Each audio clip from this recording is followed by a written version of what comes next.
So I am going to give you a brief PowerPoint presentation just to give you a little bit of a top-down view of what we're going to speak about tonight, and then I'm going to introduce you to our four panelists.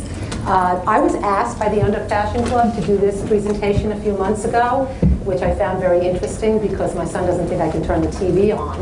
But I decided to do it because I have a blog, and I'm going to give you a quick, brief overview of how I got started and where it came from.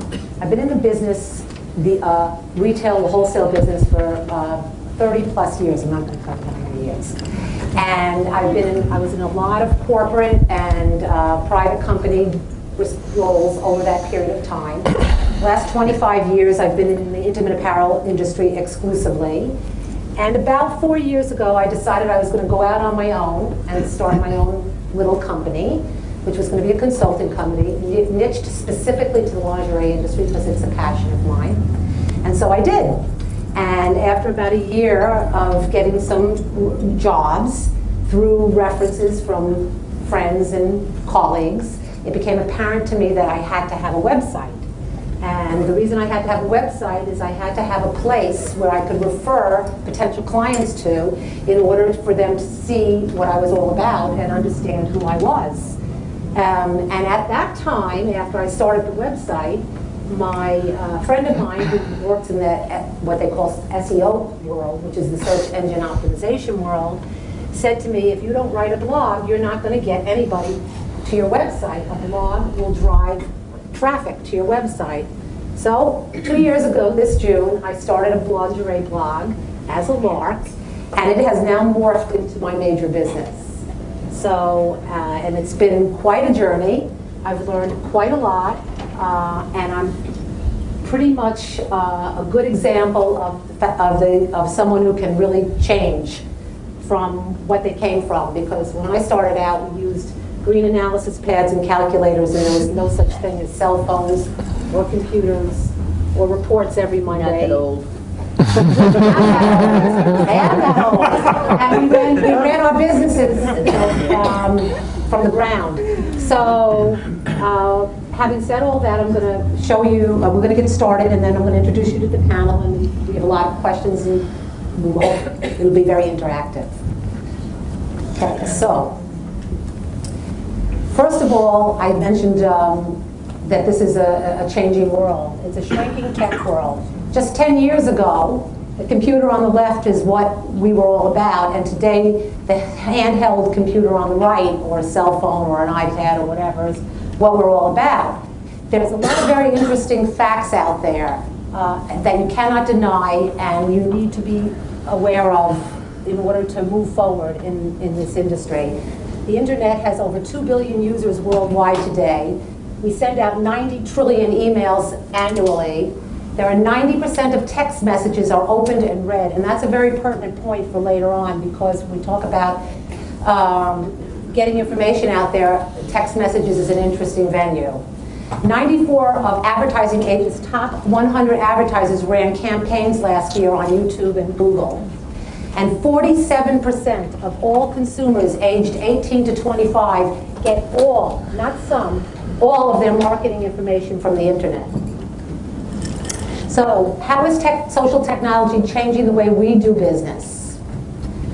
It's the way you build your brand. It's the way you get your traffic. It's the way you do your you communicate, and it's critical if you want to go forward.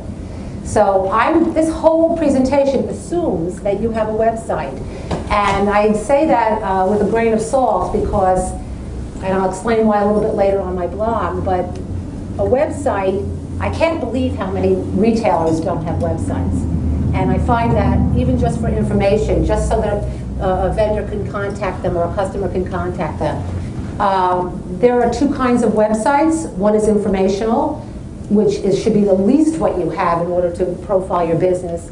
The other is commercial, if you want to sell things, and some of them are both.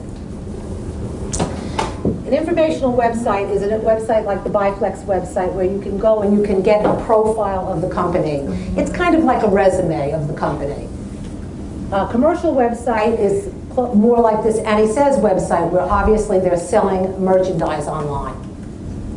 I'm going to introduce you to my panel now because these 4 people have agreed to help me present this dialogue to you. So there's Guido Campella. What happened? We have the thing didn't work. Okay. Guido Campella, VP of Sales and Branding and Innovation for Casabella, has been very supportive of me on this blog from day one. Dan Sakrowitz is the VP of Marketing from Bare Necessities. Might mention to you, has been at Bare Necessities about 11 years, Dan. Mm-hmm. Bare Necessities was a small little business when he got there. Today they are the second in the world for intimate apparel e-tailing. And I like to say first because we all know that the first is Victoria's Secret plus stores. And Bare Necessities does it all online. Oh, sorry.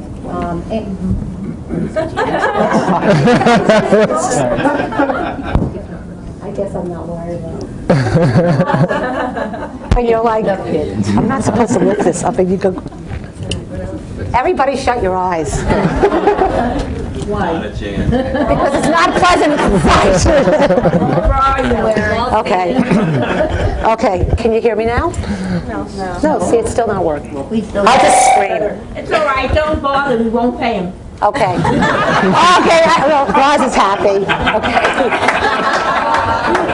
Is it working now? It's better. Can you hear me? Huh? Now bring it down? Yeah. Okay, so talk like this. Susan says I have to talk like this. Okay, but I can't see the screen. Okay. Okay. Aaron Mandelbaum is the web marketing manager for Big M, which is Mandy and Annie Says. He's also the CEO of StyleQuest, which is a search engine commercial? Price comparison search engine for fashion. Okay, and he'll tell you all about that.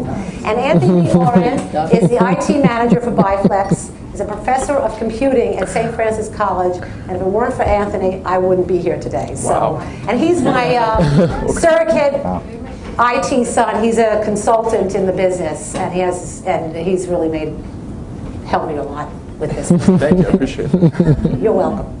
Okay, so how have things changed? Then, in the past, the way we advertised and we got to our customers was formulaic and linear. We used traditional forms of broadcast media, like mailing, newspapers, magazines, and TV. These, I don't want to call them stagnant, I'd rather call them stationary, one-shot deals. You put yourself out there and it went into the garbage pail with the fish the next day.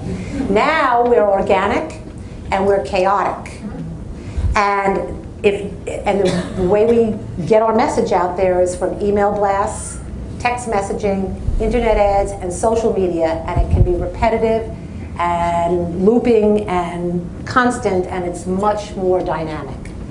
So what is the game changer? What makes the difference on the internet? Because there's the internet, there's websites, and there's social media, which is what this panel is all about today. Social media, what is it? It's the blending of online technology with social interaction to create value for your business. We call it's known in the web world as Web 2.0, and which is just simply the joining of people together online. How did we get here? We got here first, in the beginning stages, it was all about search. We went online, it was one way, we Googled, we Yahoo'd, we whatever to get information. And then it evolved into a collaborative tool, a good example of which is Wikipedia, where you can contribute, edit, delete, be part of the conversation. So there are many different forms of social media. The internet is pregnant with them. But there are certain kinds that we need to focus on because they are probably the critical ones. First of all, I'm going to tell you that there's generic social media, like a blog, a vlog, which I learned from Andrea is just a video blog, podcast, webcast. These are all individually driven items like my blog. They're individual. They come from me. I don't have a giant company. Maybe I will one day, I hope, but I don't. And then there's the ones that are driven through a real company organization like Facebook, Twitter, YouTube, LinkedIn. You've all heard of these, I'm sure. There are a million more, but these are the big ones. So let's start with the blog. What's a blog? A blog is just a log on the web, and all it is really a journal. And there's some very interesting facts that you should know. There are 126 million blogs on the internet today. It is literally the #1 way that SEO for people to draw people to your website. I think I mentioned that before. But there's a lot of them. The good ones create a sense of urgency and a following so that the readers feel involved and connected. So I'm going to stop here for a second and just, obviously, I have a picture of my blog up there. Well, you have to use the participants. All right, let me just say a few things about this. This blog morphed. It started out, I had this idea, I wanted to create what, if any, I'm sure a lot of you in the room remember what the Toby report is. It's still available. But when I was a buyer at Macy's, I waited every Monday for my Toby report to be delivered to my desk. And I had a lot of vendors who would have they would have paid me a lot of money if I would have shared that information with them. Because I got insight into what was going on in the market. I wanted to do this for the lingerie industry. That's how this started. And I had some conversations with some of the vendors that are friends of mine in the market, and they all agreed that that might be a good idea. And I just wanted to write. I have a passion for writing. It was a hobby, and I wanted to write about intimate apparel. This thing has gone now from I'm mailing it out to 50 of my friends in the first few weeks 2 years ago to I think we got about somewhere close to 6,000 hits last month, and it's still not gigantic. And as Dan tells me, hits and visits are two different things, and I know that. But 4 months ago it was half the amount of people. And it's just morphing. And we're just about to engage in growing it to a different level so that we have something for the intimate apparel industry to connect when it comes to product and what's important in the market. So the next major, I guess the biggest thing is Facebook. And we can't deny its existence. It's not going away. There's 500 million active users. 50% log in at any given day. People spend 700 billion minutes on the Facebook a month. The average user will create 90 pieces of content a month. The average user is connected to 80 different community pages, could be your page, group, event. And this is really interesting, which we discovered yesterday. $2.2 billion of the United States online advertising will be spent on Facebook this year. And that is 2/3 of all the money being spent by the US on on social media. The United States spends $3 billion on social media a year, and internationally it's maybe I think it's 6 billion is the number. So it's not going away. I think you're going to hear a little bit later from Anthony some of the dark side of Facebook, because everything isn't positive in any world. And it's interesting to hear from Anthony because he's a consummate user. Do you mind if I tell him how old you are? Okay, it's fine. Well, he's the target user. He's 26, and he's an IT manager. He's an IT computing consultant. He's ensconced in this world and believes in it, and he's got some things to say about Facebook. So I think that's important to hear. This is an example. Dan is going to talk about this later. This was a very interesting live chat that Bare Necessities did. I'm probably going to quote the numbers wrong, and he'll fix them later, but I think he had like 50,000 hits on this live chat with the fashion editor from Oprah magazine on shapewear. This is Mandy's Facebook page. It's just to give you an example of a wall. They are constantly updating this wall with what's going on in that store. And it's a full-time job, I'm sure. It is. Okay. That's her full-time job.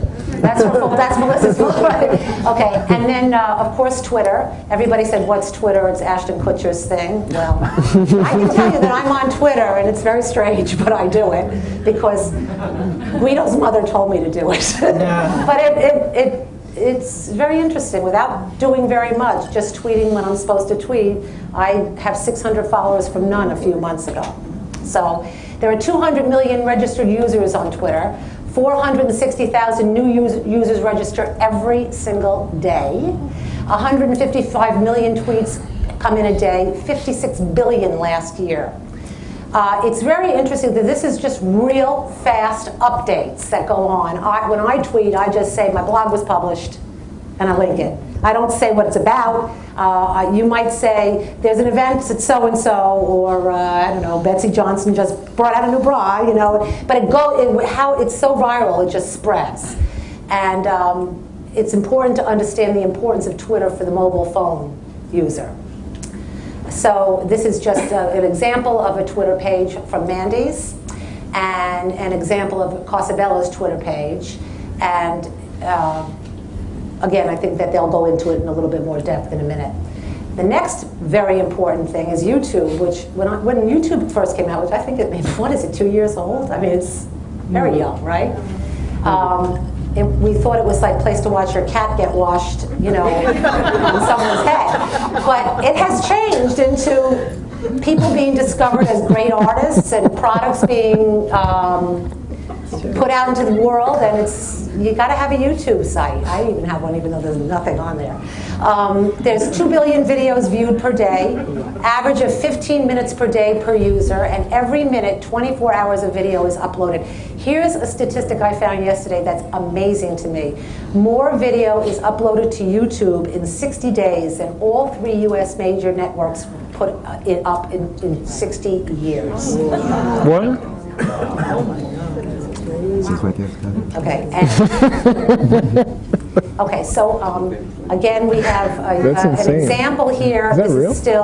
We're connected to the internet, so we can show you all this when the panel gets going. But this is an example of a product coordinator at Mandy's giving a trend presentation in the store live to anybody who wants to see it. And the last major thing I wanted to talk about was LinkedIn, which is a little different. It's like an e-resume site. But since people are still the most important part of your company, it's a great professional venue for finding talent, for reconnecting with people. I can't tell you how many people have found me through LinkedIn. And again, they just went public, I believe, last week. They're a huge entity in the world. There's 100 million users. There's 1 new user being added per second. It's in 200 countries. Do you know how much it went public for? Everyone knows, right? Too much. A lot. Would it end up being like 36 times its revenue? Yeah, yeah. It's quite amazing. And there are executives from all Fortune 500 companies on it. People are searching it constantly. I put my blog on it. Why not? I was told to put it everywhere, so I just did. I mean, it's important. So I have here. Who's that handsome fellow? Gee, this just came off again. All right. I'm good with this. We're definitely not paying him. Okay. Okay. This is Anthony's LinkedIn profile, but there's many more pages to LinkedIn than this, but it's great. You can find people this way. So what are the benefits that we get out of social media? Without exception, it delivers your brand's, if you do it right, it delivers your brand's personality. It creates awareness of your brand. It helps you maintain control and reinforce what you stand for. It helps you reach your target customers where they live. It helps you communicate with like-minded people. It helps you generate traffic, activities, and sales. It helps increase your audience reach. And the biggest and most important thing is it initiates buzz power, which is what social media could be called buzz power. So how do we measure it? There's quantitative and there's qualitative ways to measure it. You can count the number of fans you have, the followers. You can look at the kind of comments you get. You can see if people share comments with you. I can see through a process of osmosis things happening on my blog that weren't happening 3 months ago. I get emails from specialty stores. Now today I got a very complicated email from, I was telling Susan about this a little while ago, from a store owner in California who has a very upscale boutique, who has a vendor that is a real big part of her open to buy. And she's having serious shipping problems, and she doesn't want to buy them anymore, and she doesn't have way to how to substitute them. And she's asking me, where do I go? Who do I buy, Ellen? What do you suggest? So this wasn't happening to me a few months ago, and now this is not the first inquiry I've gotten in the last month or two. So you have to look at the communications that are coming through. Are they quality communications, and how many of them are you getting? So, of course, we want to talk about revenue conversion, because that's what everybody in this room really cares about. And there's lots of ways to analyze it, but here's the one statistic I really wanted to bring to light. 11% of all ad spending in 2011 will be spent on social networks. I'm not talking about the internet. I'm talking specifically social networks. I'm not talking about Google. I'm talking about Facebook or YouTube. And it's a huge growth, because in 2009 it was just slightly over $1 billion. By 2012, it's going to be close to $4 billion. That's a lot of money that people are putting in advertising revenue. So I don't have anything on the screen about the dark side of social media, but we will address it. And we're going to end this with the future, because there is no end, right? And that is, you know what I was going to do. What will be called Web 3.0, which we have heard of as the cloud. We're not going to even touch that with a 10-foot pole today, because it's just too, it's next year's symbol. Next year. Okay, so that's it. We're done. Thank you. Okay.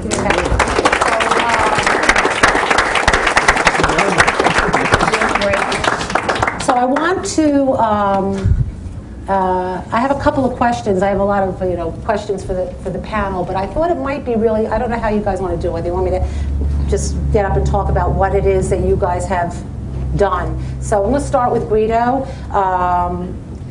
I think it would be interesting to just explain the impact and how you've changed your whole marketing approach at Casa Bella. I think that is really probably a critical. In '92 or now? Because really the person who should be sitting up here is my mother. And she started back when message boards and chat rooms started. So while my father and I were wasting time on the .com bubbles, she was actually responding to back fat and visible panty lines, and it was the first anonymous place that women could speak across the nation, really internationally, about the problems that now we talk about, with our friends at dinner who aren't even in our trade. And, it's just a funny banter. But you never used to talk about thongs. And, something, it's funny, but I grew up selling thongs, so it was humiliating for a long part of my life. The funniest story is the first time, I think, look, there were a couple of retailers who really believed in the thong when it first started, and nobody wanted to jump on that wagon. There was a great store here, there is a great store here in New York who's one of the first to pick it up. There was also a great department store, that's here in New York also. And the first time that those stores even saw the thong, they slammed the door. And Sergio Oxman, who was my parents' co-founder, they slammed it in his face. They said, what the heck?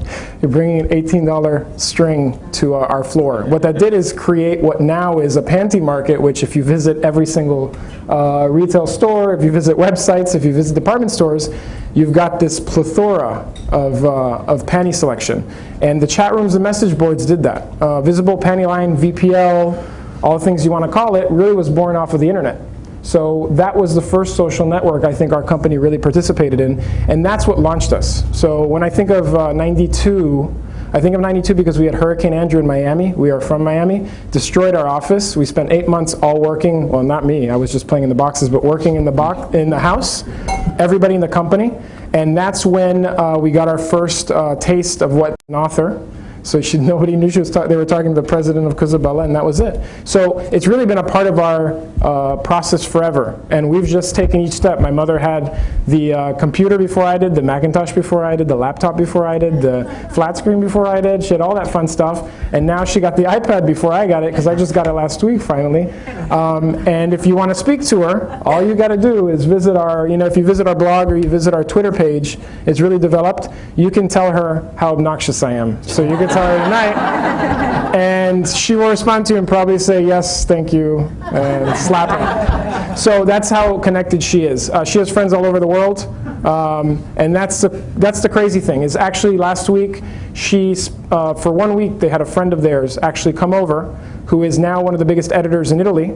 He came over because they met each other on Facebook after 30 years. They hadn't seen each other since they were studying English in Oxford. They met each other, and within 3 days we had a newsletter, a news article written up about the family because he was with my mother in Miami that went on every major syndication in Italy. So talk about effect. And that was just somebody she hadn't seen in 30 years who decided to go to Miami and visit my mother. So that's the type of thing that you can get organically that's, you can't pay dividends for, right? So let me ask, well, I guess I'll ask Aaron, the money question about a budget. How do you... You can pay me whatever you like. I mean, how do you figure out this investment? It's an investment for a company to decide to go with it. There's levels of it. There's manpower you have to consider. Can you go a little bit on that? If you decide that you want to dive in all the way, 9 times out of 10 you're going to need a full-time person to be on this, who really knows what they're doing. Yeah, someone who's grew up with the technology, or at least has gotten themselves entrenched and can talk this language and can do these things real quick. So a lot of these things, it's like any piece of new technology. If you pick it up and you have to learn it for the first time, there's manuals, and but there's people out there who just know how to do it, and that will save you the most time. So that is a financial. So you're saying it's good to hire somebody full time because you'll cut instead of cutting that corner, you'll cut a lot of other. Okay, yeah. And then so that's one section of money. The other section is, it depends how big you want to play. There's a lot of times where you can do ads on Facebook or someplace else, and you can track the exactly how many people clicked back to your site. You can say, this is what we got for that money that we spent, which is nice. It's different than buying a billboard over, we were talking earlier about a billboard over the Lincoln Tunnel. I could tell you all those advertisers, but I'm not going to buy a Mercedes anytime soon. I don't shop at the Gap that often, and I'm not going to Trump's casino anytime soon. And I don't have a Panasonic TV. So I know that they're there. And I know that if I need to know what the new Panasonic product is, I can go to the Lincoln Tunnel. But I can track directly how many people came to my site from an ad we took out on Facebook. So that being tied to the money issue, you can play, you can test, and it's nimble enough that you can change a campaign pretty quick. We set up an ad on Facebook for a contest we were doing. We weren't getting many clicks. We logged in, changed the text of the ad. It was live a couple minutes later. Clicks just skyrocketed right then. So we know, okay, that works. Maybe we should spend some more money on this because we can see that it's working. We can up the budget right away. Boom. Instead of spending this much per day, we're going to spend this much. That's a really important point, I think. Speed. Yeah. The speed at which you can make a change when something's not working is really important in the fashion industry, or in any industry, but certainly in ours. Dan, could you talk a little bit about what happened, the explosion that occurred at Bare Necessities with that Facebook chat, the live chat, why you went after that, and what it did to the business a bit? So about a year ago, we had maybe, 5 followers on Facebook, and we were still grappling with a squatter to try to get our name back on Facebook. So, once we started being active on Facebook, we tried to figure out, what do customers want on this medium, and what do we want to accomplish with it?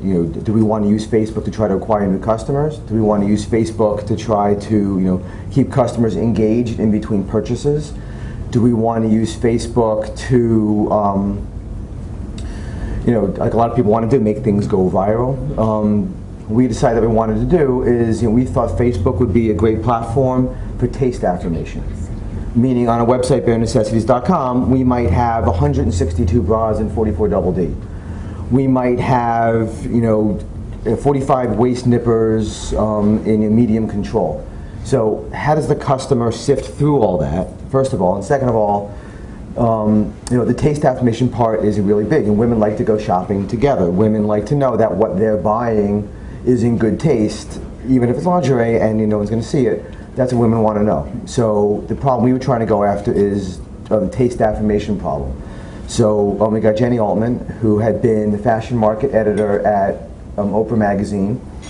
So we liked her because she was a stylist, a fashion editor, but also one for real women.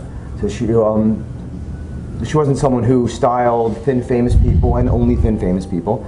She styled women, all shapes and sizes, styled celebrities. She also did the makeovers on real women for the magazine itself. So we thought she'd be a great person to help customers with the taste affirmation problem. So one of the things that we did, so we've done it twice now. We have one on this Thursday coming up at lunchtime on the East Coast, is she basically is available for 2 hours on Facebook to do a Q&A. And in that Q&A, our customers have a chance to talk to Jenny Altman herself, ask her questions, get the affirmation that, yes, this is the right style for you. They're able to send in a picture of themselves and, this is the dress I want to wear to a wedding next week. I want the shapewear to go with this, and she'll answer that question. So she really helps with the taste affirmation question. That's how we chose to use Facebook. And then the other main point I wanted to bring up, and we can certainly open the floor to people, is I wanted Anthony to talk a little bit about your perspective from your generation on Facebook and some of the downsides, if you don't mind. Sure. First, I'd like to introduce myself all over again. I don't know most of you. My name is Anthony Oren. I'm here representing Biflex Intimates Group. We're an private label intimate apparel company. And my role in the company is that of IT manager. I oversee all the technology needs of the company. But aside from that, I'm also here to represent myself as a computer consultant. And I'm also a teacher. I teach at St. Francis College in Brooklyn. And I guess essentially I'm here to represent myself. And as representing myself, I'm a heavy user of social networks. I mean, aside from my full-time, I guess, job security, I hope, at Biflex, 9 to 5, it's a bad economy, but, and the cloud's taking my job, which is why I cringed when you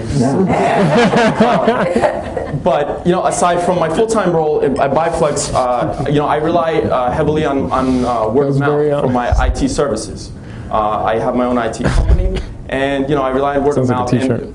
Majority through social networks. So I have a Facebook profile, a LinkedIn profile, Twitter. I've been on all the services way back when Facebook was still closed to, my university and like 4 or 5 others. Remember when it was all closed down? Yeah. And it wasn't all public.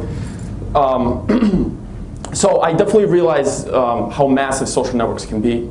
And more so, I realize the value of them. Because like I said, aside from Biflex, most of my additional income comes from me promoting myself, and I do realize the value of social networks. And I kind of differentiate myself from these other speakers because they come from slightly a different viewpoint. I mean, they're marketing directors. I'm sorry, I didn't read all of your titles, but I definitely know you represent your businesses per se. Whereas I manage the IT needs, but then I market myself off hours. And really why first of all, I'm privileged to be on these panels. I wanted to share with you some of my thoughts, which is, it's not really the dark side of social networks. That's my job. Although I am a contrarian. And the reason for that is because I grew up with the internet age, okay? I had a website in the late 90s. They probably started it somewhere in the mid 90s. I was already hacking away and programming, and I was a big geek in 1995. So I definitely realized, how big, .coms can be. And social networks, if you really look at it from the Web 2.0 perspective, it's just another .com era that we're headed into, okay? This is the Web 2.0. So I definitely, from the dark side point of view, this is a bubble that's kind of forming at this moment. But I'd also like to tell all of you that, social networks, there's no magic pill. I understand some of you are here to kind of understand, well, what's my social network strategy going to be? Or maybe, after we're all up here done talking, you're going to leave here with a good feeling in your stomachs and say, oh, I'm going to go back and tomorrow we're going to start our Twitter feeds and create a social network profile on LinkedIn or Facebook and get a bunch of fans. And I'm kind of here to tell you that it's not all gravy. It's really not.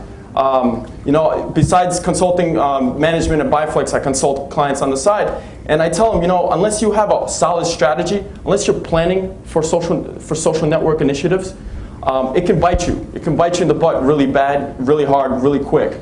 One example that I read actually on the way here, I was walking and reading on my iPhone some piece of news. There was an article around, and this is how I teach my students. I bring a real world example. So if you think I'm BSing, here's a real world example. In 2008, there was an incident with United Airlines where passengers were sitting on an airplane, and you know you're waiting to fly off, and there's delays for whatever reason. And while they're sitting there, they're watching the baggage handlers move suitcases, back, into the airplane. And one of the passengers turned out to be a musician. His name escapes me at the moment. Kind of nervous, but you know he's sitting there with looking out the window, and he's watching these baggage handlers toss these suitcases around. And then he realizes that one of the packages is his guitar. And they're literally just throwing it around, and the guy misses, and another guy picks it up, and he throws it again, and he's watching his guitar getting manhandled. So, you know, obviously he's a little ticked off, and he's like, what's going on, blah, blah, blah. The plane finally takes off, you know, he gets to his destination, and then he goes to United Airlines, and he tells them, look, my guitar, it was broken. Essentially, it broke. And he goes to management, and he tells them, you know, my guitar's broken, I'd like some reimbursement. They kind of shrugged at him, they said, no, you know, it's going to be a process, and he waited several months. He never got his money back. So he said, this is 2008. He decided, you know what? I'm going to write a song about this incident. So he buys a new guitar, obviously, and he starts recording a song. It's on his YouTube page. He says he cost him $150 to create this video. So he writes this song, and he posted it on YouTube. Within hours, it goes viral. It went all over YouTube, and then went to the mainstream media, obviously, because they catch everything last. And then it went to Twitter. I'm sorry if I offended anybody from doing that. But so it goes all over Twitter, and all of a sudden there's millions of people, and it's international now. How United Airlines does not care about their passengers, and how their bag handlers handle packages. And within 4 days of that stuff going viral, and you can look this up because I'm not BSing it, their stock lost $180 million. Okay, their stock went down 10%. It was a loss of $180 million due to that little incident that they could have easily resolved, but their customer service is not up to par. And this person decided, you know what, I'm going to go on the social networks and tell everybody about my experience. And it caught on, and boom. Business. There you go, and it puts you out of business. So that's one part of the dark side, and I read about these news articles all the time. I mean, it's part of my job to kind of keep up to date what's going on, but that's one of the dark sides. So I want everybody to kind of keep in mind that social networks are fun. They're the cool thing. They're what's now. If you want to be cool, you go on a social network. You create that profile, but be careful what you write, and be careful how you represent yourself and your company, because it can bite you. Well, did United Airlines ever give them any details? It's actually funny. Did they respond? They responded about I don't know if it was 6, 7, 8 months later. But this is after their stock took a pummeling, their reputation obviously. And it's funny, the way they responded was one of their I don't know if it was the CEO, but one of the top guys. He said, it's kind of like an off-mark, goes, well, that video certainly struck a chord with us, kind of like, which is kind of funny, but at that point, they were already in reactive mode, rather than proactive. Their customer service wasn't there to begin with, and all of a sudden, they realized the power of social networks, and the United Airlines had nothing to do with social networks. That would have been freaking brilliant. Anthony just said a very important word. Reactive versus proactive, and it's funny because I was having a conversation with Guido a couple weeks ago about, probably going to kill me now, about the whole concept of what can we do what can we do proactively in the industry, inside our industry, to use social media to work together, to try to not be. Everybody's competitive, but I mean, I share information and maybe actually get something out of it. Yeah. So I mean, maybe you want to. I mean, I don't know, organizations like this where we all kind of come together. I think there's a lot of different minds, a lot of different specialties between stores and vendors. I think all of us have our ideas, and it's an opportunity to kind of create a unified message. And social networking's that opportunity in a way. When I think of, I mean, if you read WWD, I read it every day because I get it. That's why I read it. Like you said, it's old news, so I already read it the night before, but I reread it in the morning, so I remember after coffee. You read about the Gucci's, Fustenbergs, what you name them, and they're all targeting the same 13, 14-year-old bloggers, and you know them by name at a certain point. Our industry doesn't do that. We're not innovative at all. We kind of, I'm going to use the word because we're in this generation, right? We suck. We're bad. And as a category, I think if any category needs education, in fashion, it's intimates. So, just having some great retailers that are out there doing, the bra fitting, surviving on Oprah for 3 or 4 years, because a lot of brands jumped on the Oprah bandwagon to get, back fat out there. That's not what we need to do. I think that's kind of laziness. So it's something about, look at the denim. Look at what happened with denim. And denim didn't come back because one day 200 million people thought I want to wear jeans today. They did it because the marketing in the industry and magic and the shows and these things really pulled it together. So now we actually have a show partner who I think is tremendous. Doesn't even have to be mentioned. I think all of you know Curve. After a big evolution for our industry, who is very proactive, social network-wise and internet-wise. There's an opportunity for us. We just need to kind of catch up because we're behind. So I think there's an opportunity to really just meet the minds, open up conversations. I'm always available to talk. I'm really not shy at all. So, and neither are these guys. I mean, I have to say that when I joined Casabella, I posted my resume on LinkedIn, but my parents caught it first, so I ended up working with them. But he was one of the first guys, actually. I remember it was one of the markets in our old showroom, and he came in with Maureen and kind of blew my world away because I came back to my mom and I'm like, oh my God, there's people that think like you. Which I didn't think there were, and they did. And they did, and now it's what everybody thinks, which is crazy because that was 2002, I think. That was a long time ago. It seems, well, in terms of, sorry. It's really not. Well, when you think of what's evolved since 2002 in this world, LinkedIn didn't exist and it sold for $9.6 billion last week. Yeah. So that's a long time ago. I mean, I was having I was talking to Aaron and Melissa before, and I was saying, I can't believe what I've learned through osmosis in the last couple of years, and they said it's not that big a deal. That's really all. What'd you say? It's almost as long as it's been. Yeah. It's amazing what's out there. It's so much fun too to go on at night and check. See people talking to you. I mean, we have I don't know if you're aware of it. Robert and Lewis are a part of it. We have a group on Facebook. What's it called? The Independent Lingerie. Yeah. I forget what I'm a member of because I'm older, so you have to say the name. But anyway, we are a part of a group that you have to be invited into on Facebook. And it was started by the woman who does the Lingerie Addict. She's a friend of ours. And it's all people, it's retailers and it's young indie designers. And they're always asking questions. Mostly I read them once in a while, I make a comment, but they're asking questions back and forth. Does anyone know where I can get a bra for my store that would fit this? Last week we went back and forth. There was a back and forth on there about being upset because samples they sent to a magazine came back damaged, and I always go in with my ancient advice and say, be happy the magazine photographed your sample and don't get, or they'll get upset because somebody knocked them off, and I'll say, be happy you were knocked off, it's a compliment. I'm like the old fogey in the group, I think. But anyway, it's a big chat room, and it's fun. Every night you go on these, it's all lingerie people, it's all retail. It's not all retail, it's retailers and designers. And it's just a whole different approach to it, but if you want to go on, you got to get invited. So you mentioned something that's interesting, and I had some conversations with people before, this whole idea of the conversation. That's what a lot of the social media is it's the ability to have a conversation. But a conversation is half listening and it's half talking. And it's okay there's room to have half the conversation with social media.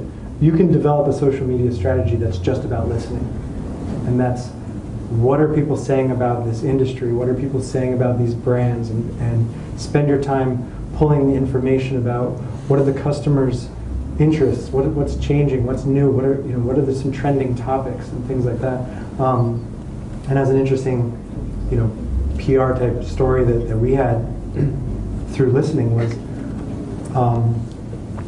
someone who is a freelance writer has a blog. I don't know how many people she has on it, but it was enough that I found it randomly because she mentioned one of our brands, and she received an email from us and said that was promoting sweaters one fall, and she clicked on the link and it didn't take her to a sweater, so she was upset. She wrote this whole post about how this is an example of bad marketing and they should be ashamed of themselves. So I found it and I wrote her a nice letter about how we're in the process of changing our navigation and our email program, and this will never happen again, and thank you for finding it, and here's a coupon, and blah, blah, blah. So she edited the post and created another post saying, here's an example of great marketing.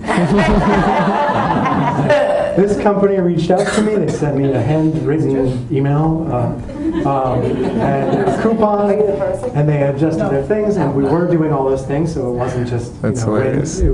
it was what we were doing, and it was through a listening campaign. I had things set up on my computer, so every morning, whenever somebody mentioned something about a brand or something we're interested in possibly getting into, I get an alert. And someone had mentioned our brand, and I went there, and usually it's nothing, or unfortunately for us, there's a girl named Mandy, and I know all about what she's doing, or with a brand name like Annie Says, you find all sorts of crazy stuff online.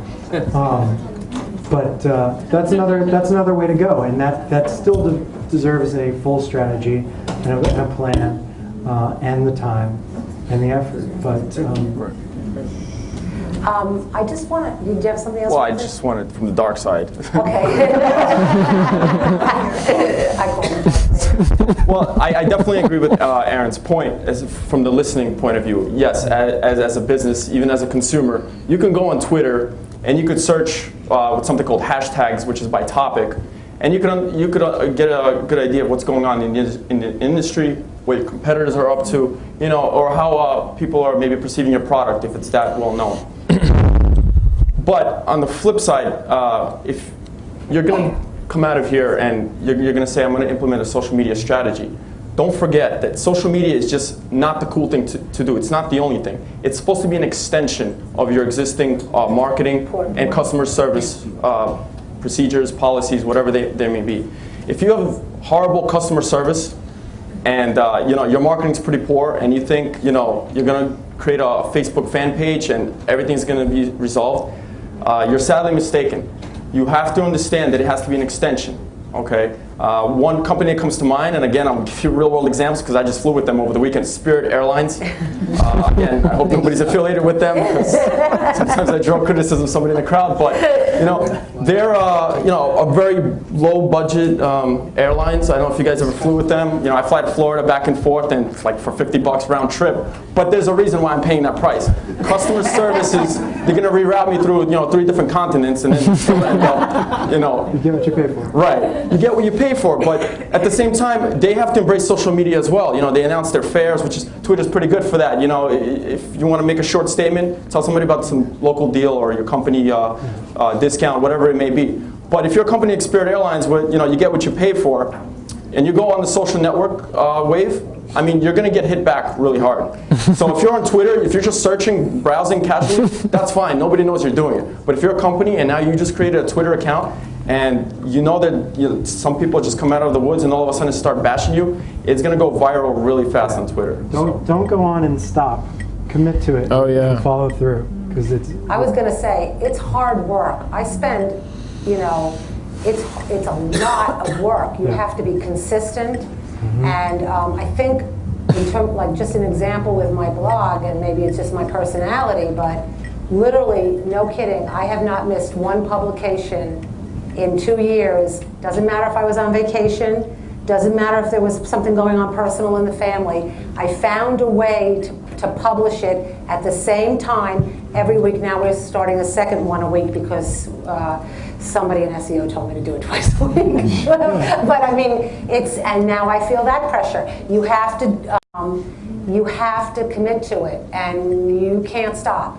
Because the second you stop, down go the what do you call it? The ratings, the hits and visits. Visitors. And if you open yourself up to that, to that world, be prepared to hear whatever they have to say. Yeah, and You know, they come back at you with information, and they have comments. I work with a lot of retailers who do consulting with them and this and that, and they say, well, we're not sure if we want to put reviews of our products on our site. What if they say bad things? I say, well, maybe your product sucks.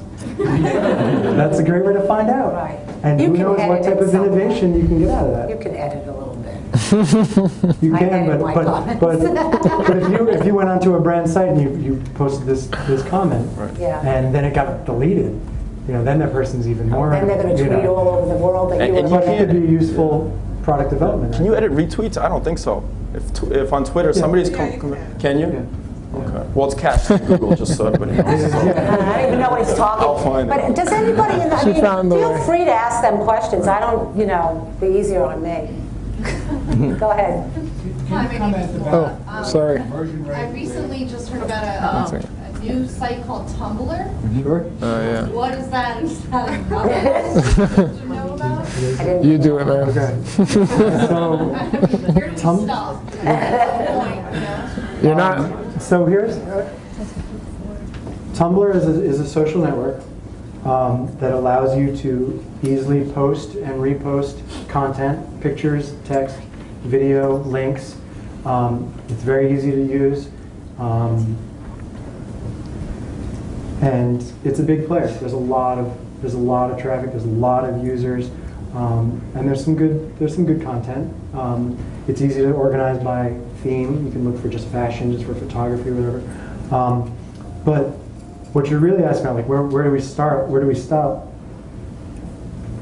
The business of what the web businesses are doing now, how they're making these like multiples of their revenue, or don't have any revenue but are getting tons of investment money. The value is based on the users, the number of users they have. So Tumblr has exposure, and Twitter has exposure to millions and millions of people. That's their value. That's what investors are paying for. That's where Facebook is getting this huge valuation from, because they have access to these people. That's really what it's all about. So if you have, so if you have a blog, if you have relevant, unique, interesting, frequently updated content, you could have a successful blog with a lot of traffic to your site. So it's not even the amount of money you're making off it, it's the potential to make money off Right. it. And It's the all about the audience. future. It's buying the audience. Tell my So as soon as there'll always be ways to find new audience. It's the same with TV. If you have a hit show, you can charge more for the advertising spots on it.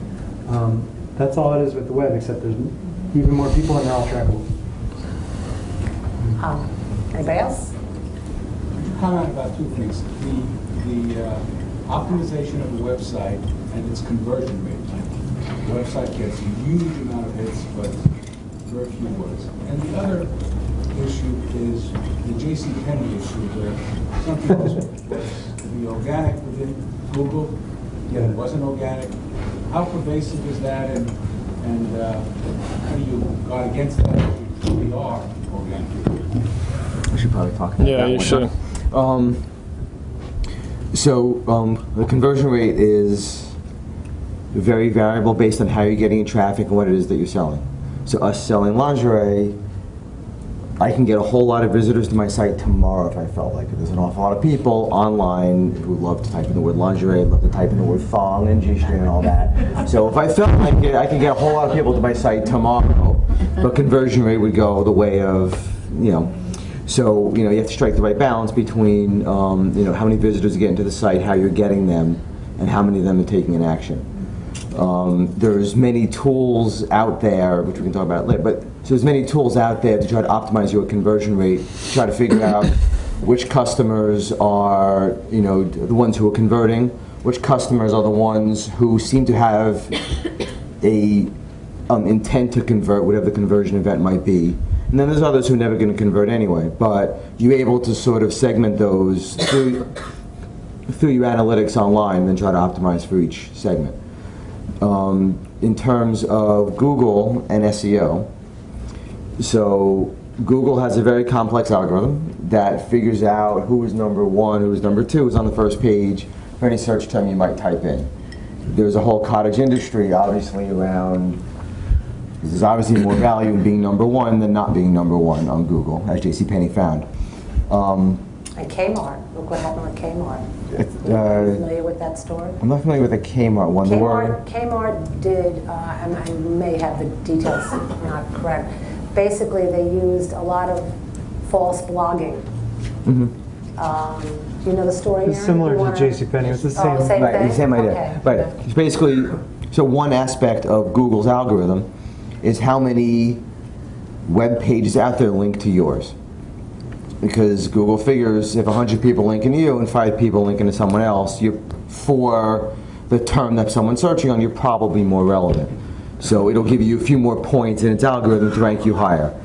And then it also has another layer of, well, not all sites are created equal. If the New York Times is linking to you, that's really valuable, because they don't link to just anybody, and other sites are less valuable. So Google puts all this into its sausage maker, and it figures out, which site should rank where for search engine. So while Google algorithm does that, so for any algorithm that exists, whether it's Google's algorithm, whether it's securities exchange law, whatever it might be, there's people out there trying to game it. So trying to figure out, well, gee, if I can get links on these other kinds of sites formed in this kind of way, where the site's name, this other kind of thing, with this kind of content on it, I can get a higher ranking, and I can do that over and over and over again, I'll get a much higher ranking. So there's people out there trying to game the search engine algorithm, and then the search engine algorithm tries to catch up and change the algorithm, and then they'll try to game it again, because there's a lot of money obviously in being very high in Google search algorithm. To me, that's not a way to build a lasting business. It's a way to get some temporary traffic. Google has a lot of smart people trying to figure this stuff out. So JCPenney had a nice bump in the fourth quarter of last year. And almost got deleted off Google. Yeah. Are they serious about deleting? Yes, they have They done it. actually banned them. They banned them for, if not for a couple of weeks, you couldn't find JCPenney on Google. You could find them through external websites, but if you were searching for JCPenney products, they would not show up until, I don't know, a very distant page on Google. Nowhere. Do you believe that they are positive about doing that with other people? They will absolutely ban you. They will absolutely ban you for life. Right. BMW, if you guys have time, after this, if you remember what I'm talking about, you could search BMW's issue with Google. I think they were the first one to actually get caught. High profile, right? Yeah, and you couldn't find anything related to BMW once they violated those policies. So it's it's a real credible thing. In English, you mean they cheated? Yes. They cheated, they got caught, and the penalties They were were harsh. naughty. And you I'm got computer spanked. illiterate. Sorry. 88. Is that Explain. what they call black hatting? Yes. Yes, Yeah. black hat techniques. I correct. have a client who just told me last week that they went from being on the first page of Google to nowhere to be found, and they did nothing. They changed nothing. Google changed their But Google algorithm. changed their, algorithm, right. because of other issues, Google changed their algorithm or their how you get there. And he just had to hire somebody to literally full-time for a period of time to literally rewrite all their copy on their site. There's companies because of that who can't fire people fast enough. All their business is gone because of that. Yeah. But I mean, I think if you just stay true to what you believe in and you Right. write, and that's always been my credo. You just write about what you believe in and write about it honestly, and they'll figure out that you are. I think they figure it out. I mean, I can see even in my little blog, which is not a big deal on the internet, I can see a rise when you Google certain things that I couldn't get a year ago that put it on a first page. And I don't do anything except what I'm supposed to do in the dashboard to get it, every week. I think if you just don't cheat. I mean, there's a lot of very smart people at Google writing this algorithm that's trying to, provide the best experience for the people that are searching. Right. So if you're trying to build a lasting long-term business, just try to build a good lasting long-term business. Right. Obviously, follow the guidelines. Be ethical. And Why don't you look into it? They probably worked for the advertising agencies 10 years ago.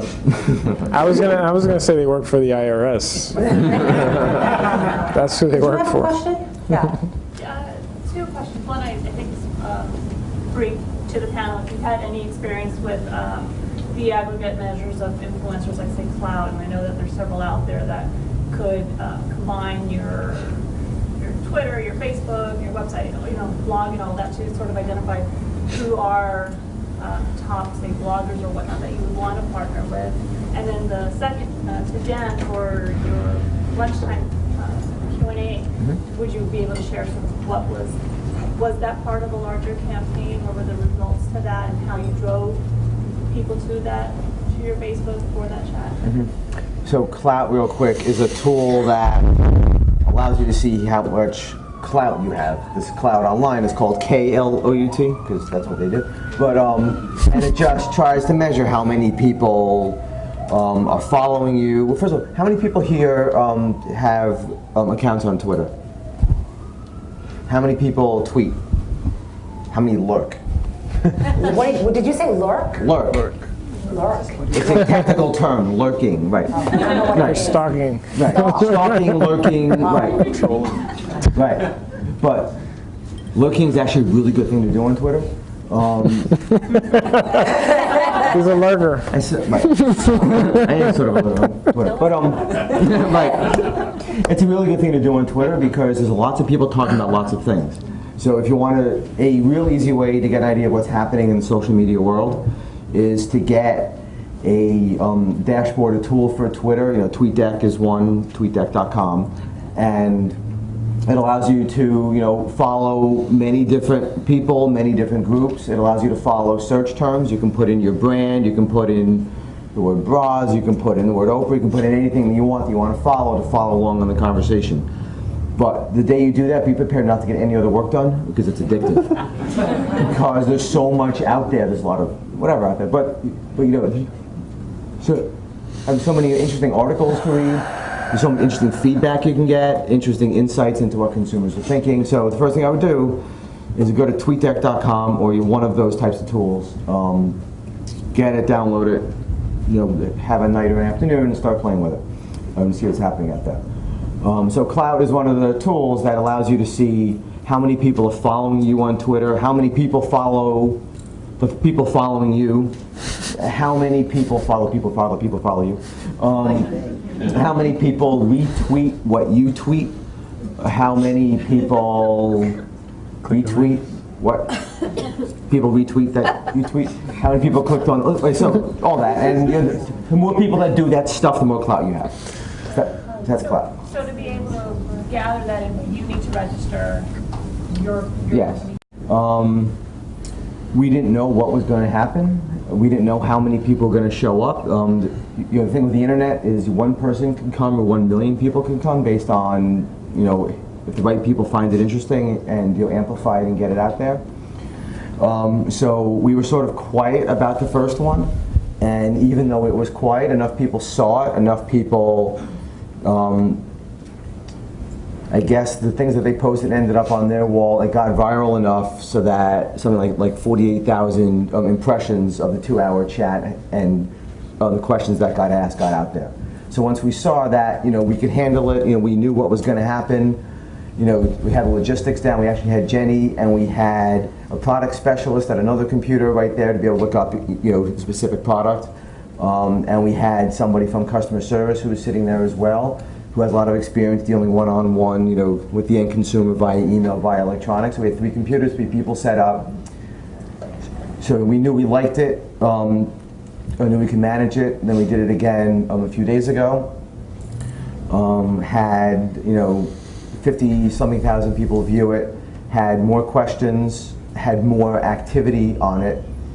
Fewer new followers, which is interesting. But and I'm doing one again on Thursday, and we're going to amplify it even more. It's probably going to go in our customer email on Thursday morning as well. So trying to amplify that even more. So it was a measured approach because in social media, as you pointed out, there are a lot of pitfalls, are a lot of things that could go wrong. So we sort of stuck our toe in it, knowing that we wanted to do more. Stuck our toe in it first, see what would happen, and now we're rolling out more. Could you comment about Germany, other languages that are dealing in social media? You want me to do it? Germany, Japan. Are you doing it? No, we're not going to do it now. Countries that Are you guys doing it? developing? If you We're are. not. The closest that we came in terms of having a presence on other sites. There's a social network called High Five that's big with the Latin community, but it's U.S. based. There's a number of ones in China that are huge. They're hard to break into. It's probably harder to break out, I guess, but they have their own rules and laws, and definitely helps to speak Chinese. There's plenty of social networks in every country. Like one of the things that we did is we looked at the stats of the users and stuff like that to see where we wanted to create a profile. So you may find one there that's appropriate for you, either for listening or for talking, based on, we wanted to speak with customers. So we went where they were. There are plenty of social networks. I couldn't name a bunch offhand, but I would definitely give it a shot. Check out the legal stuff, though. I mean, the effective formula that you proposed here in Germany or Japan. Are you saying could social networking work in Japan, or could How what? extensive is it? How Yeah, effective is it? no problem. Yeah, that's big. I mean, Really, and we touched on this actually in the beginning in your introduction, which was really good, is that a lot of what is social networking and what is Web 2.0, the interactivity of it came mostly from an evolvement of the technology. So broadband internet allowed us to be able to send videos easily and quickly and on our phone. Faster computers, faster code to write the web pages allowed it to have more functionality on the site instead of just having to be a digital billboard. So the technology is there. It'll exist in those other countries. People are wanting to communicate, and especially places like China and Japan. They were on the text message, the mobile website, the mobile device way before we were. Even England was, and so it's there and it's relevant. And I'll definitely an opportunity. I'll touch on it because we do a lot of international marketing. When I lived in Japan in 03, 04, and I was already doing e-commerce shopping constantly on my phone. So I was much further ahead. In fact, when I came back here, I regressed, and I still haven't caught up to what I was doing when I was in Japan. So they're that far ahead. The language barrier is huge, and big part of that also has to do with the whole Google. You don't want to piss off Google, and one of the things that is very difficult is duplication. When you're trying to do something honest to work their system, you actually end up damaging yourself. You could end up looking like you're trying to cheat the system. So we're in that process now, and we're actually working very closely with them to make sure that we're not destroying our name. So you have to consult where you can consult. Something real simple that could be interesting for you is, very simple. Google Analytics, I don't know if you guys look at it. I look at it every month. I get it the first day of every month, and it shows me exactly what happened the month prior on our website. And it shows me exactly what countries visited our site.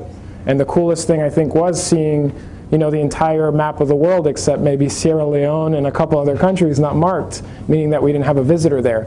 And it shows you the exact amount of visitors. It ranks it by country. It gives you every idea of, hey, wow, I have a big following in Germany. Somebody's reading us, whether it's press or stores or somebody. I need to start doing things in that language. So we picked 5 languages 2 months ago, and we're translating everything we do, including our website, in those 5 languages. But the biggest problem is Google. We don't want to upset them, so you gotta consult a little bit. Yeah. But Google has a translating. Yeah, but if you try to translate, I don't know if you speak Spanish, but it translates, I need a thong to something crazy. I won't even translate what it says. So it's pretty, we do it. In fact, if you go on our website, you'll see the Google Translate button up in the upper right, because we haven't translated everything yet, so something's better than nothing, but you need to get it professionally translated, and you need somebody who's there, because translating services also don't do a good job, because I've seen Italian translations be massacred by professionals. So you want to have a distributor or somebody there.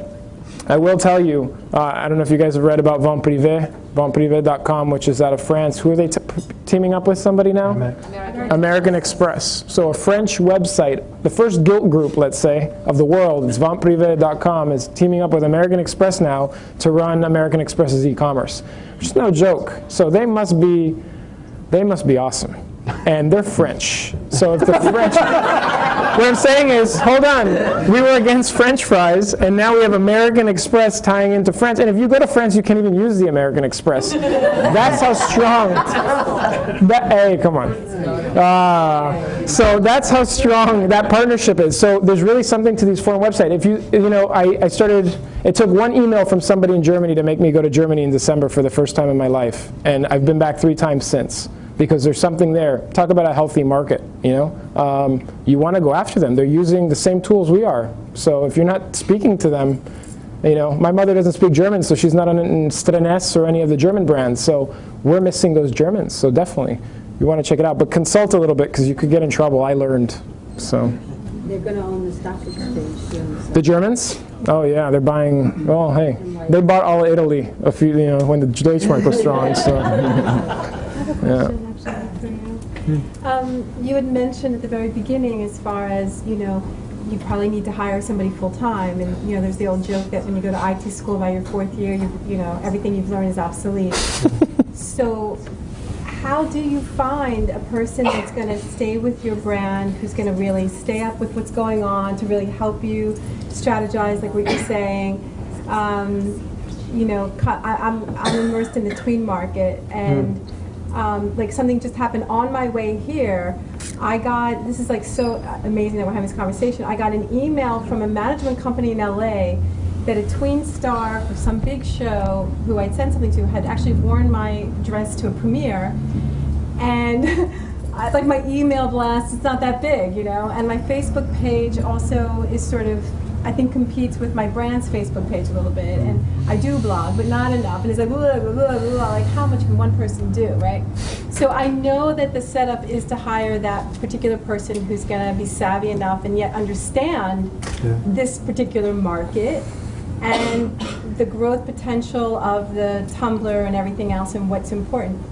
My question is then, with all of that said, where do you find, and can you talk a little bit about the price structure? Like, what do you pay for? You can do a video for $150 and it can become viral, and then you can spend $10,000 and nothing happens to it. So how do you determine that, and what do you look for?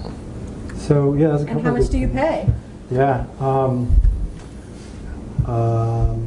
Try to organize it. Reminded me of the Dove campaign, which was the first thing that we were saying. That was, if you don't know the Dove campaign, they did a Super Bowl ad that cost them however much per nanosecond, and then they did a YouTube ad, and the YouTube ad was infinitely more successful.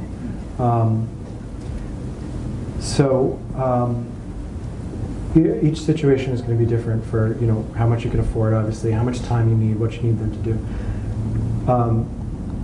Working in the tween market, you're going to find someone who just came out of that market, who knows all this technology like the back of the hand because they always had it. So the tech requirement is probably taken care of.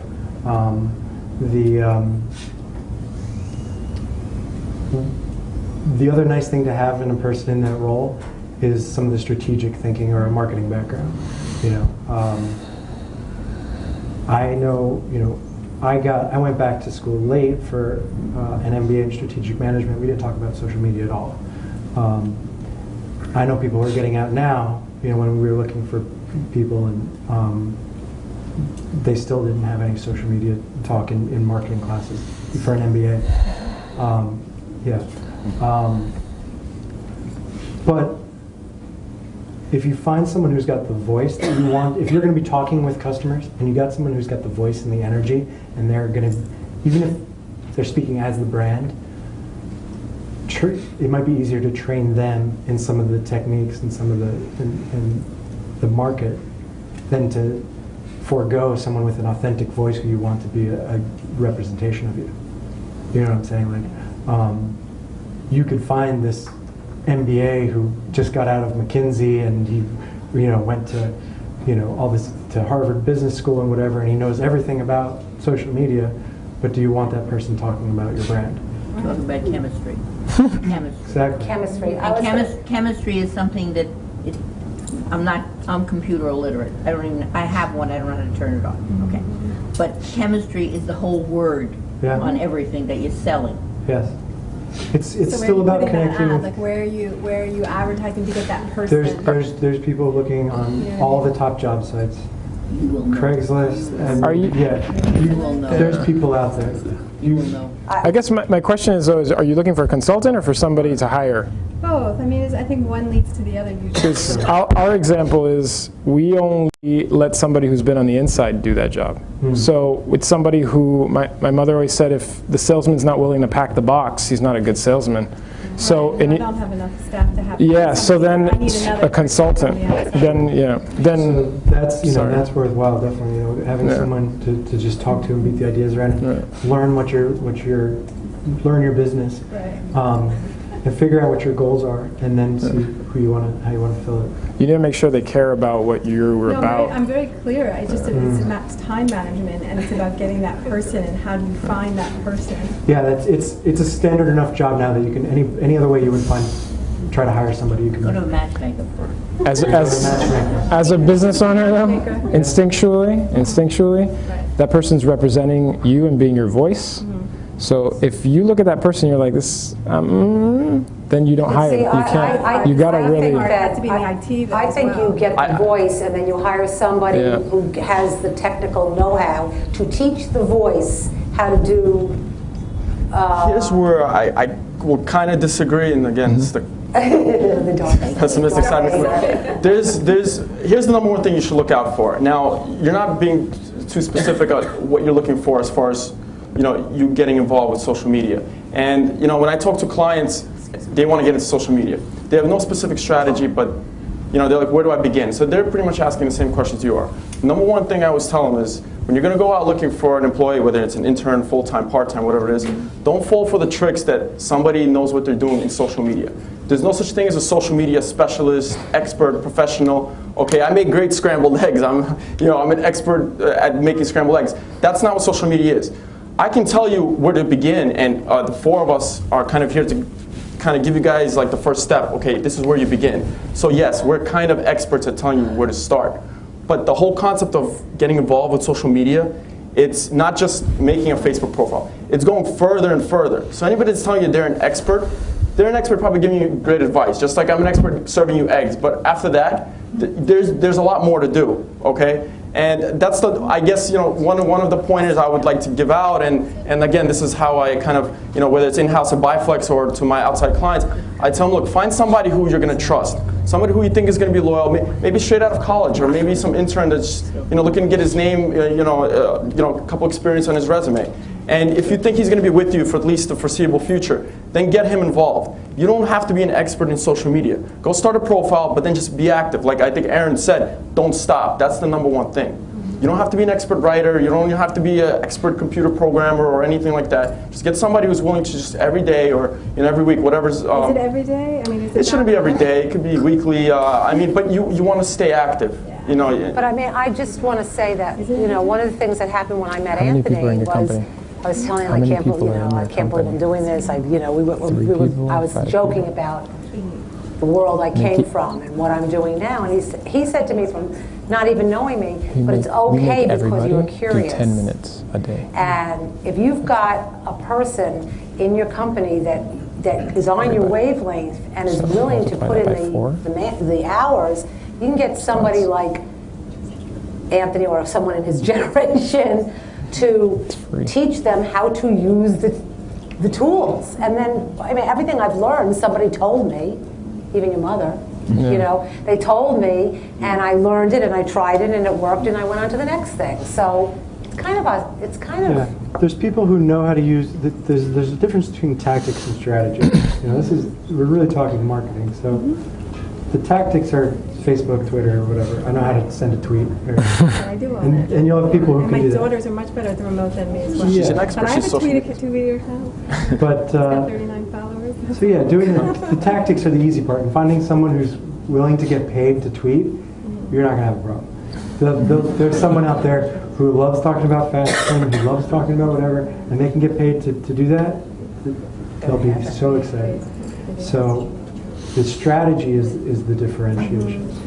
Saying like, okay, well, we don't have to be on Twitter, or we don't have to be here, or we have to post more per day because this, that, and the other thing. Who's really thinking critically about what's going on. So do you have consulting firms that you could give us or share with us of where if you were just beginning and you wanted, I mean, we're all here for that.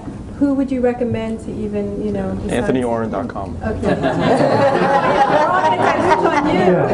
There's been a lot of cards on Yeah, you. the ones that aren't any of us who you know. There's a great company I know that does. They do a lot of e-commerce diligence and they do social media work as well. They're called Fit for Commerce. They mostly help you find the best provider for for e-commerce, but they also do email and social media agencies and things like that. I believe they still do that. There's tons of them out there. There's people out there. It is hard to know, see what they've done, see what the results that they've made, see if they even know. You know, it's nice to have someone who knows their industry. You know, it's. Revisiting the Google issue and SEO tactics, even if you've mastered writing in a way that will enhance people finding your site, doesn't it take time to get into sync with Google and the other search engines before they start bringing you 500 viewers a day, or how long does it take? Google crawls the web every 90 days. That's your site gets indexed every 90 days, but you don't know where you are in the cycle. So and they know when things got updated. So the key really to SEO is unique content on your site. The SEO on your site is unique content updated frequently. That's the best. That's the easiest non-technical thing you can do. There's code level tags and stuff like that, and site structure and things to avoid and whatever. And then the whole other question about other people linking to you and the value of their link versus someone else's link. But the best thing you could do is unique content updated frequently. Yeah. What about other search engines? Do you devote any attention to them? As a brand, we do. We always check. We look at all the search engines, and even in other languages. I go to google.it, I go to google.es, I go to Yahoo, I go to Bing, I do all of them to see what pops up. We had the issue that a customer called us and was very upset that we sponsored a movie that was not to her liking, and we found out it was a movie that just popped up first in a specific country because it was a movie directed by a director from that country. And we managed to beat it out finally because it was a problem. So. You have to, yeah. I do it. My wife gets angry because I'll do it when I'm just sitting on the sofa just to see what's up. Yeah. Yahoo and Bing are probably the big next ones. two. Yeah. The advertising dollar, the print versus social media, the effectiveness of social media should be able to draw a direct string between the dollar you spend and the dollar you get. You shake your head. I wanted to know how you do that, and what sites help you evaluate that kind of perspective. You would, right? So it's your expertise. And whereas Google was the ultimate direct marketing tool, where you could measure absolutely everything and see direct links between everything you did, Facebook is more of the ultimate branding tool. So it's. We look at it more as a branding vehicle where we're trying to get engagement, as opposed to direct marketing where we're trying to get a sale right then and there and a customer right then and there. So, and then measuring engagement, I guess, the website Clout has a lot of different measures of it. Do you want to have lots of people like you? Do you want to have lots of people retweet you? Do you want to have lots of people look at your page? Do you want to have lots of people, post it on their wall? So what do you want people to do? Well, what we're trying to look at, and we're still learning this, is what types of engagements ultimately lead to customers who are engaged. And I don't know the answer to that yet. It's different for each brand. What? Engage, you mean to buy. Engage meaning, engage with our brand, and when they're ready to buy underwear and ready to buy lingerie, they think, hey, I'm going to do that at barenecessities.com. So if they're coming to a Facebook page, or going to a chat or going to whatever, if they're going to Facebook, they're in social mode. They're not necessarily in shopping mode. So what types of engagements or successes in Facebook ultimately lead to those customers becoming, or right, I guess, and I don't yet know that correlation. I don't yet know, do I want people to like us and then leave and then whatever? Do I want people to actually be interacting? Is that what leads to ultimate engagement? Do I want people to be reposting and retweeting, whatever it might be? So I don't know yet which of those ultimately correspond to a customer. I mean, I'm thinking there's a retailer here that is located in a very big university town. And it's enough to target a little bit of ad spend specifically in that one place, and whether or not they actually come in and jump on the site and buy something, whether they have a site or not. But the important thing is they start getting that buzz going amongst their friends, or they just kind of start talking about it. You want a brand also, and whether you're a brand or a retailer, branding is really important. I mean, you got your work cut out for you, because you got, I mean, you know, your competition's Amazon, you know, and that's no joke. So you have to, in a way, brand as well, because there should be people who are saying, I haven't bought from Barry yet, but I will. Same thing with Cosabella. I haven't bought from Cosabella yet, but I will, or my mother does, or my sister does.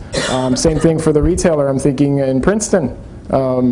I mean, that's a huge community of people who are just sitting around on their computer all day long, and maybe they don't have the money to spend, but they're going to graduate, get an awesome job, and they're going to come back to your store because they're going to be alumni and, you know, professing at the school. So you have to brand too. You have to consider it as an opportunity cost. I think part of what you're asking, I'm distilling your past questions and assuming you have a site that you can buy on, you can easily track, you know, if someone came to your site from an ad, and if they made a purchase, you know, easier than you can with, say, print, unless there's a specific promo code on the print ad and they used that promo code. But you don't know if they came from the print ad and didn't use the promo code, but it still counts as a customer. What we've found works really well for us, the lowest cost, highest return for advertising is retargeting, which is someone who came to our site and did not make a purchase and they left. So if you come to our site and you do not make a purchase, you go to any other site, you get tagged like an animal on one of those shows, right? Like a wildlife show. And then sites you go to, you'll start seeing our ad for a certain number of times, and then you will not see our ad anymore. If you either after like 10 times you may not see our ad, or if you see our ad, click it and go make a purchase, you won't see the ad anymore. And it helps keeps us top of mind. It's a very cost-effective conversion. We were talking about it earlier, how instead of out here in spring rolls, no, spring rolls, spring rolls, okay. That's remarketing. And it happens everywhere. You'd be surprised. You'll notice, you go to a site, how come I start seeing all these ads for the same company all the time? Because you went to that site and they know you. You know, that's what people say, delete your cookies, empty your cache, stuff like that. Next time you're going on a flight, if you need to book travel, empty your cache before you go check a flight. And then if you're going to check on a different site, empty your cache again. They'll know what your prices you got, and they'll be competing with themselves just from your browsing history. You'll get a better deal, I promise. Something on the website. Nothing's private anymore, sorry. Nope. I got the dark side. Question on branding, because, you know, as Cosabella, you are both a wholesaler and a direct retailer, but you're not just branding on your own. How do you link in with key retailers to either A, demonstrate to them how much work you're doing to make this brand relevant and aware, and then how do you make sure you're relevant together as you're both out in the social media marketplace? I mean, we update our blog every day. That is also a wholesale newsletter that goes out to usually all our retailers. And we'll do selected because we don't want to, you know, there's people opt out, but we've got a great contact list and we notify them with everything. So if something's posted anywhere, we make sure it goes right back to the retailers in the same format, if not more unique to them if we can. And again, I know certain retailers want something specifically or have, you know, if anything shows up on Oprah, they need to see it. That's what you do. I mean, this is a perfect example. We worked together when we were on Oprah in January. You guys were, I think, the first people we told. And we came right up, and they did like a targeted push on it because they are a destination for Oprah's following, like they did with their program. So you definitely work with the retailer because we're all in business together. So if we take advantage of that, we'll all win, I guess, right? Walter says we have. Sorry. Just one quick tip. This is my IT consultant side coming out. We've discussed obviously Facebook, Twitter. There's a lot of different mediums out there. I mean, believe it or not, MySpace still exists from the grave somewhere. But there's a lot of them, okay? But you don't have to visit them each one individually. I just want to throw that tip out there. If you're really heavy set on doing advertising, marketing, and social media, there are sites, and I'm not a paid consultant, I promise, but there are sites like ping.fm. There's another service called Brizzly. I may be leaving others out. But you create one account, and it'll link up to all your social media accounts. So from one post, it goes everywhere. It goes to LinkedIn, Facebook, Twitter, MySpace, AOL Instant Messenger, Google, you name it. So don't think that, oh my God, there's so many different social media platforms out there. How do I manage them? There's services out there that manage all of them for you from one site. So just, don't be afraid. I'll just hire somebody. Well, if you can. Okay. We have to end. But it's good that everybody has so many questions. Yes. Thank you.